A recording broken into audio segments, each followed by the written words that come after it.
Budget 2023 पेश किया जा चुका है। फाइनेंस मिनिस्टर निर्मला सीतारमण ने बजट में कई अहम घोषणाएं की। इन्हीं अनाउंसमेंट्स में से उन्होंने केवाईसी प्रोसेस यानी नो योर कस्टमर का भी जिक्र किया।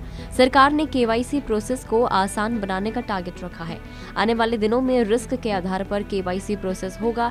वित्त मंत्री निर्मला सीतारमण ने अपने बजट भाषण में डिजिलॉकर सेवा के जरिए पहचान और पते को अपडेट करने के लिए एक जगह समाधान पेश करने का प्रस्ताव भी रखा है। फाइनेंस मिनिस्टर निर्मला सीतारमण ने कहा कि सरकार banking companies act, RBI act, IFSC act में बदलाव करेगी। इसके अलावा ये प्रावधान भी लाया जाएगा कि आईएफएससी में खुले बैंकों का विदेशी बैंक अधिग्रहण कर सकेंगे। फाइनेंस मिनिस्टर ने इसकी घोषणा करते हुए कहा कि केवाईसी प्रोसेस को वन साइज फिट्स ऑल के अप्रोच के बजाय रिस्क के आधार पर आसान किया जाएगा। फाइनेंशियल सेक्टर के रेगुलेटर्स को इसके लिए प्रोत्साहित किया जाएगा ताकि वो डिजिटल इंडिया की जरूरतों को पूरा करने के लिए केवाईसी प्रोसेस डेवलप करें।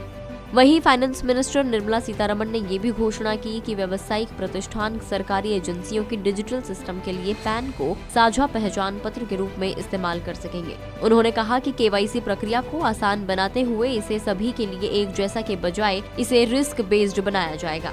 उन्होंने कहा कि various government agencies, regulators and regulated entities द्वारा जारी किए गए व्यक्तियों की पहचान और पते के मिलान और उनके अपडेट करने के लिए एक जगह समाधान उपलब्ध कराया जाएगा। इसे डिजिलॉकर सेवा और आधार को प्राइमरी आइडेंटिटी के रूप में इस्तेमाल करके स्थापित किया जाएगा।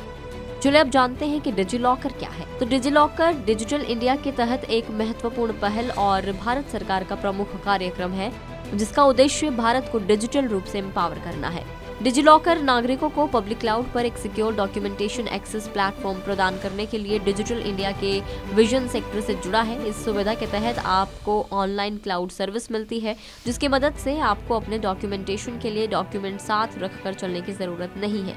इस ऐप में आप आधार से लेकर ड्राइविंग लाइसेंस और मार्कशीट तक सेव कर सकते हैं। इस रिपोर्ट में इतना ही। आपको ये रिपोर्ट कैसी लगी हमें कॉमेंट करके जरूर बताएं। अगर आप इस वीडियो को फेसबुक पर देख रहे हैं तो फेसबुक पेज को लाइक करें, और अगर आप हमें यूट्यूब पर देख रहे हैं तो यूट्यूब चैनल को सब्सक्राइब करना ना भूलें।